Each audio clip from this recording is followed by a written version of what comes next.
الحمد لله حمدا طيبا مباركا كثيرا. الحمد لوليه والصلاة والسلام على نبيه.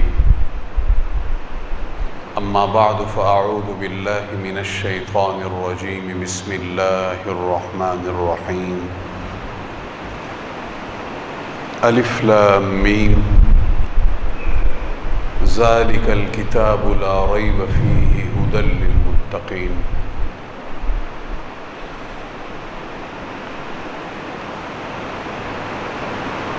وروي عن النبي صلى الله عليه وسلم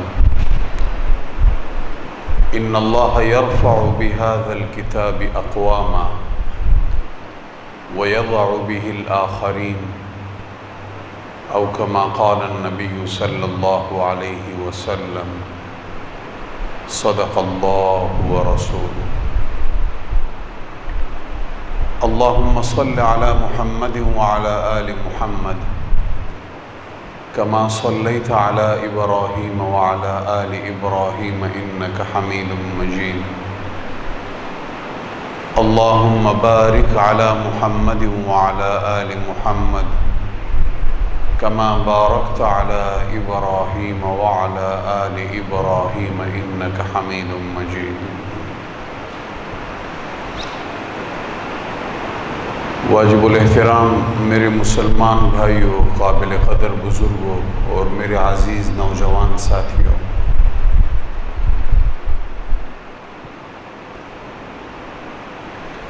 انبیاء کرام علیہم الصلوات والتسلیمات کو جب بھی اور جس زمانے میں بھی اللہ رب العالمین نے اپنی اپنی اقوام کی طرف مبعوث فرمایا ہے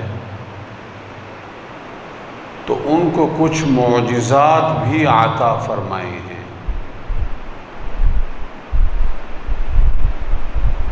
انسان کی ایک جبلت ہے، بہت بار اللہ کا پیغام اس کے دل کے اوپر اثر انداز ہو جاتا ہے، اور جب وہ اللہ کے پیغام کو وقت کے پیغمبر کی زبان سے سنتا ہے تو وہ پیغام اس کے دل میں گھر کر لیتا ہے۔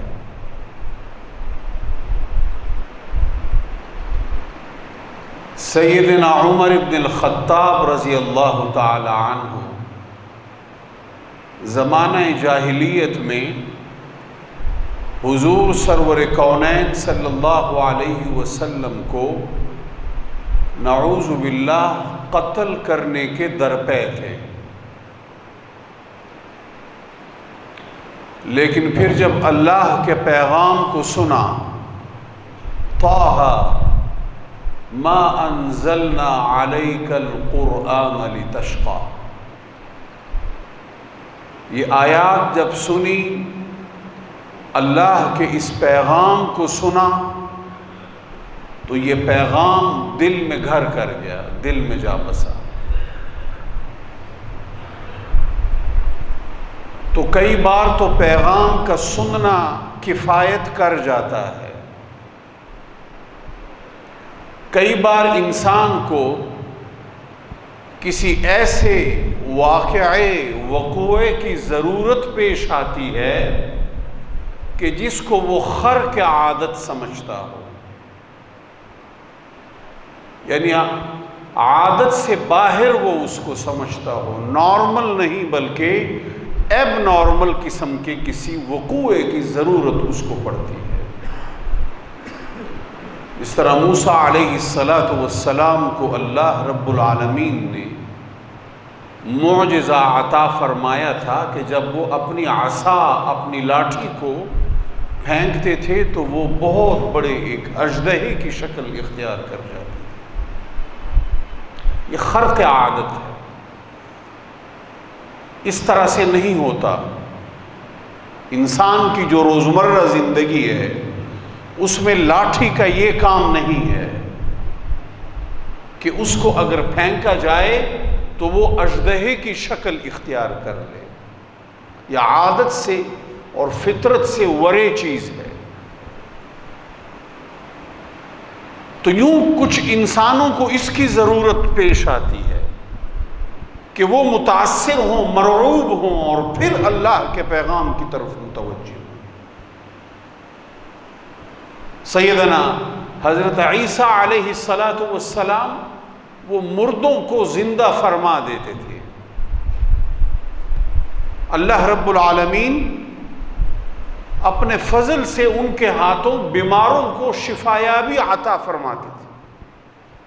یہ معجزت ہو. اب مردے کو زندہ کرنا یہ خرق عادت ہے، ایسے نہیں ہوتا.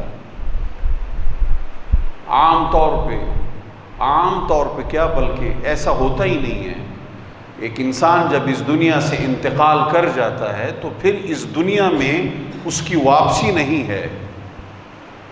اس دنیا میں اس کی واپسی نہیں ہے. لیکن وہ وقتی طور پہ زندہ کر دیا کرتے تھے اور وہ پھر اس کے بعد فوت ہو جاتا تھا. یہ معجزہ تھا قوم کو مرعوب اور متاثر کرنے کے لیے. کیوں؟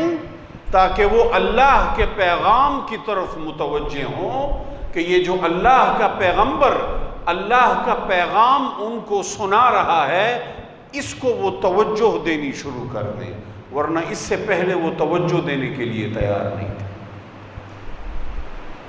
حضور نبی کریم صلی اللہ علیہ وسلم کے کئی معجزات ہیں.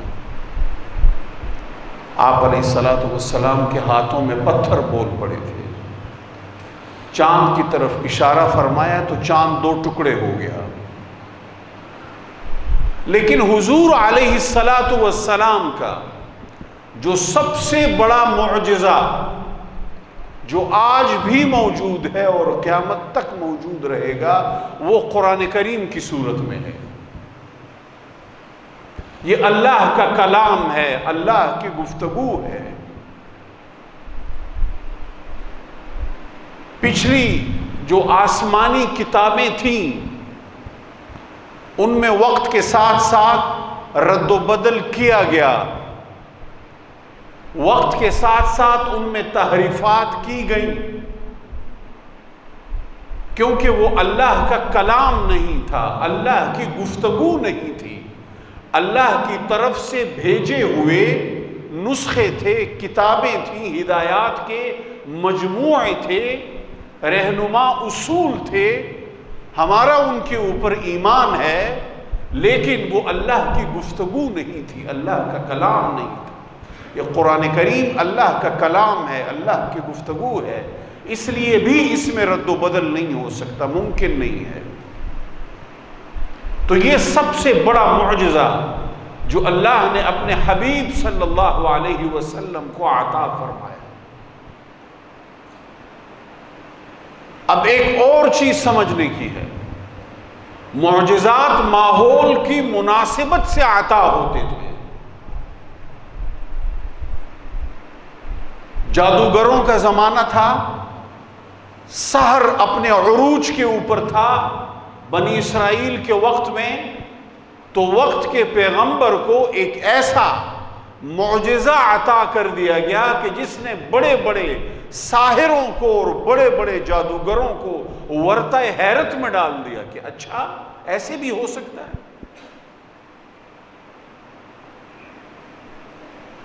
کہ ایک لاٹھی ہے وہ اژدہا کی شکل اختیار کر گئی اور پھر ہمارے ہی تمام اژدہوں اور سانپوں کو کھا گئی.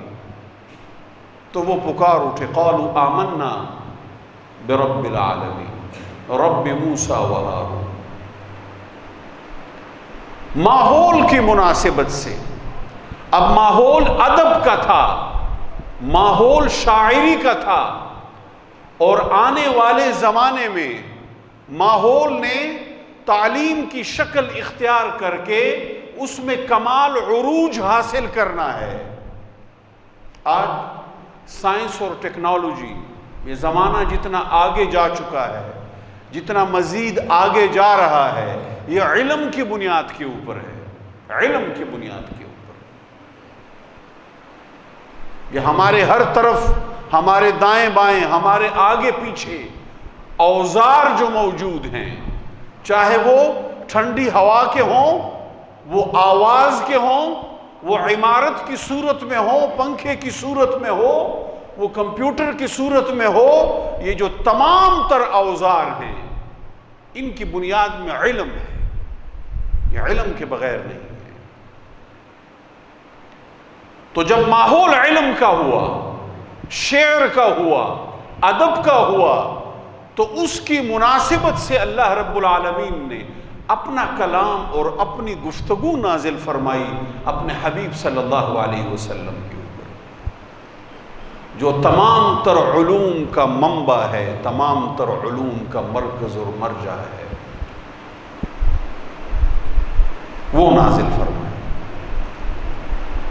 اور یہ سب سے بڑا معجزہ ہے جناب نبی کریم علیہ الصلوۃ والسلام۔ اقرأ بسم ربک الذی خلق، خلق الانسان من علق، اقرأ وربک الاکرم الذی علم بالقلم، علم الانسان ما لم يعلم۔ علم کی بات ہو رہی، تعلیم کی بات ہو رہی، قلم کی بات ہو رہی، پڑھنے پڑھانے کی بات ہو رہی۔ ابتدائی آیات ہیں، وحی کی ابتدا ہے، اللہ رب العالمین کی گفتگو کی ابتدا ہے جو نازل ہو رہی ہے محمد الرسول اللہ صلی اللہ علیہ وسلم کے قلب اطہر کے اوپر۔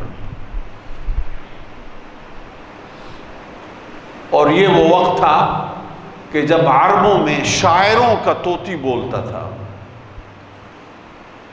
ادب،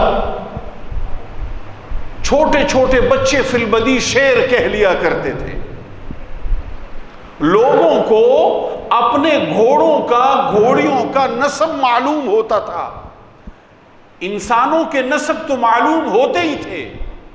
آج ہمیں اپنے پردادگان کے نام نہیں آتے، کئی بچوں کو اپنے دادا کا نام نہیں آتا ہوگا، اپنے نانا کا نام نہیں آتا ہوگا۔ اس زمانے میں چھوٹے چھوٹے بچوں اور بچیوں کو سیدنا ام المؤمنین عائشہ صدیقہ رضی اللہ تعالی عنہا علم الانساب کی عالمہ اور ماہرہ تھی، اور بچپن سے تھی۔ نسب تو لوگوں کو اپنے جانوروں کا نسب تک معلوم ہوتا تھا۔ ایسا وقت تھا اور ایسا زمانہ تھا۔ شاعر اپنا مجموعہ لکھتا تھا تو بطور چیلنج خانہ کعبہ میں جا کے لٹکا دیتا تھا کہ اس پائے کا اگر کوئی مجموعہ ہے، اس پائے کا اگر کوئی شعری مجموعہ ہے تو سامنے لاؤ۔ 7 مجموعے، 7 معلقات کہ جن کو ہمارے عربی ادب میں 7 المعلقات کہا جاتا ہے، وہ لٹکائے گئے خانہ کعبہ کے۔ ایسا ایک ماحول تھا ادب کا، شاعری کا۔ اس ماحول میں قرآن کریم نازل ہونا شروع ہوا، اللہ کا کلام نازل ہونا شروع۔ اب ہدایت والے تو ہدایت پا گئے، جو ہٹ دھرم تھے، جو اس طرف آنے کے لیے آمادہ نہ ہوئے، تیار نہ ہوئے، انہوں نے پھر قرآن کریم کو اور حضور سرور کونین صلی اللہ علیہ وسلم کو نعوذ باللہ من ذالک برا بھلا کہنا شروع کر دیا۔ قرآن کریم کا جب ان کے پاس جواب نہ تھا، جب ان کو چیلنج کیا گیا کہ اس جیسی ایک آیت ہی بنا لاؤ، اگر آپ اس کو اللہ کا کلام اور اس کا پیغام تسلیم کرنے کے لیے تیار نہیں ہو تو پھر اس جیسی ایک آیت ہی بنا لاؤ، کوئی ایک سورت ہی بنا لاؤ، 10 آیات ہی بنا لاؤ۔ اس چیلنج پہ بھی اترا نہ جا سکا، اور وہ لوگ اتر نہ پائے جو فی البدی شعر کہا کرتے تھے، ان سے نہ بن پائیں، ایک آیت تک نہ بن پائی قرآن کریم کی مثال۔ اب انسان کی ایک خصلت ہے، اس کی ایک جبلت ہے، جب وہ ہٹ دھرمی پہ اترتا ہے دلیل کی بات نہیں تسلیم کرتا، دلیل کو مانتا نہیں ہے، ہر دھرمی کا مرتکب ہوتا ہے، تو پھر وہ برا بھلا کہتا ہے، گالم گلوچ پہ پورا گالم گلوچ پہ اترتا ہے۔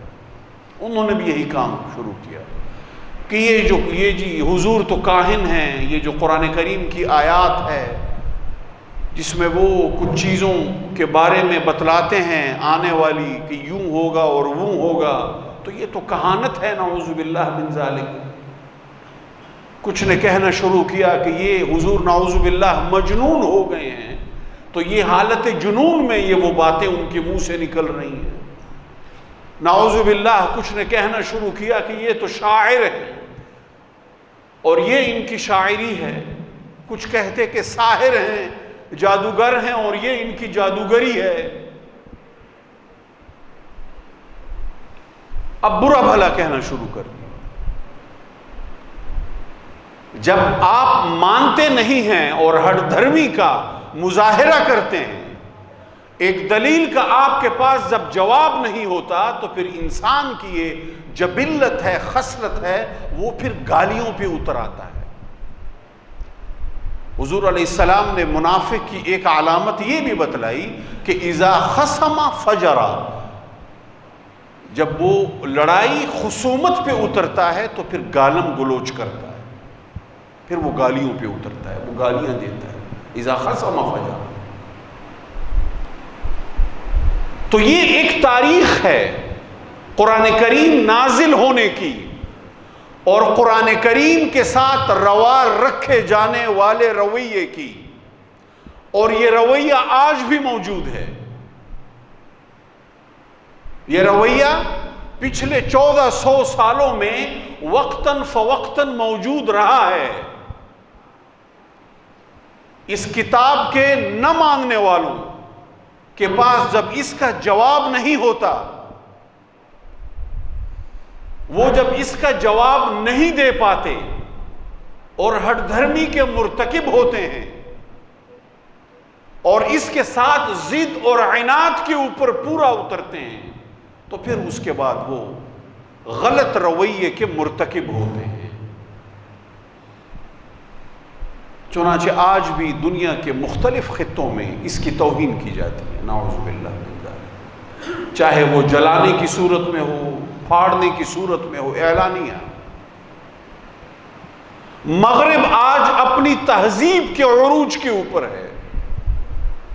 آپ ان کی تاریخ کو اٹھا کے دیکھیے، آج یہ اپنے تہذیبی عروج کے اوپر ہیں، اور جن ممالک کو اسکینڈینیوین کنٹریز کہا جاتا ہے، ان ممالک کے بارے میں یہ بات کی جاتی ہے کہ وہ انسانی فلاح، انسانی بہبود اور انسانی حقوق کے احترام کے حوالے سے اوج ثریا کے اوپر ہیں۔ یعنی ان جیسی سوچ، انسانیت کی فلاح، بہبود، انسانی تہذیب کے احترام اور انسانی حقوق کے احترام، یہ چیز دنیا کے کسی اور خطے میں اتنی زیادہ نہیں ہے جتنی زیادہ اس خطے میں موجود ہے، جس خطے میں سویڈن آج واقع ہے، ڈنمارک ہے، اور یہ کچھ اور ممالک، سوئٹزرلینڈ ہے، کچھ اور ممالک، اس کو اسکینڈینیوین کنٹریز ان کو کہا جاتا ہے۔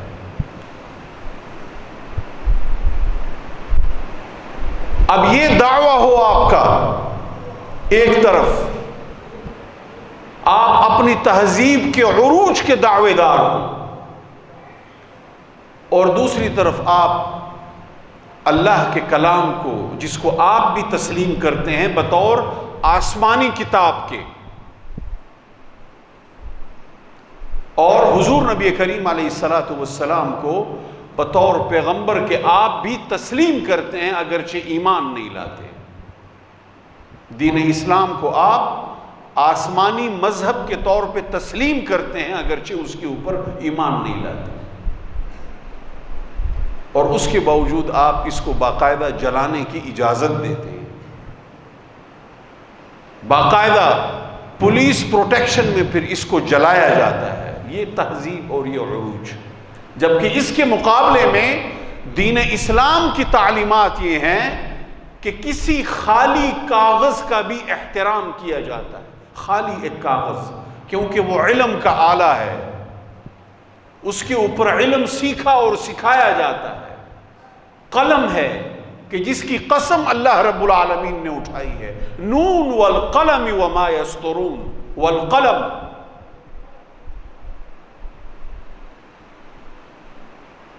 علم بالقلم علم الانسان ما لم يعلم۔ تو اللہ رب العالمین نے قرآن کریم میں آلات علم کا ذکر کیا، اس میں قلم ہے، اس میں کاغذ ہے۔ خالی کاغذ کا احترام ہے، کیونکہ ہمارا جو دین ہے اس کے بارے میں ہے کہ الدین کلہ ادب، یہ تمام تر آداب کا مجموعہ ہے۔ یہ اتنا عظیم الشان دین ہے، اتنے سنہرے اور خوبصورت اصول رکھنے والا دین ہے کہ کسی کی کتاب کو جلانا تو دور کی بات، یہ خالی کاغذ کی بھی بے حرمتی اور بے ادبی کی اجازت نہیں دیتا۔ کیوں؟ کیونکہ وہ آلہ علم ہے۔ یہ الگ بات ہے کہ آج ہماری جو نوجوان نسل ہے اور ہمارے جو اب بچے نوجوان ہو رہے ہیں، ان کو ہم یہ تعلیمات نہیں دے رہے کہ قلم کی عزت ہے، قلم کا احترام ہے، کاغذ کی عزت ہے، کاپی کی عزت ہے، کتاب جو آپ کے بستے میں ہے اس کی عزت ہے، اس کا احترام ہے، کیونکہ یہ آلات علم ہے، ان کے ذریعے سے علم حاصل کیا جاتا ہے۔ یہ وہ سنہرے اصول ہیں جو ہمارے دین نے ہمیں دے رکھے۔ اور پھر یہیں آگے جا کے استاد کی عزت ہے، استاد کا احترام ہے، اس ادارے کی عزت اور اس ادارے کا احترام ہے کہ جہاں پہ ہم علم حاصل کرنے جاتے ہیں۔ تو یہ تمام تر آلات علم ہیں، متعلقات علم ہیں، ان کی عزت اور ان کا احترام ہے۔ یہ دین اسلام کی تعلیمات ہے۔ تو اس لیے میرے عزیز نوجوان ساتھیوں، ہم اپنے دین کو سمجھیں، اپنے دین کے صحیح مبلغ بنیں۔ ایک طرف وہ جو تہذیب کی بلندی کے دعوے دار ہیں، ان کا عمل ہے ہمارے سامنے، اور دوسری طرف ہمارے پاس اپنے دین کے سنہری اصول، تو ان کے اوپر ہم عمل کرنے کی کوشش کریں۔ ان کے اوپر ہم عمل کریں گے تو ہمارا عمل ہی اس طرح کی جو قبیح اور مذموم حرکتیں ہیں ان کا جواب بنے گا، وگرنہ ہم نعرے لگاتے رہیں گے، صدا بلند کرتے رہیں گے، لیکن اس صدا کو کوئی سننے والا نہیں ہوگا، کیونکہ ہمارا جو وجود ہے وہ عمل سے خالی ہوگا۔ تو اللہ رب العالمین ہمیں اس کلام کے اوپر عمل کی توفیق نصیب فرمائے اور سراپا نمونہ ہمیں بنائے دنیا کے لیے۔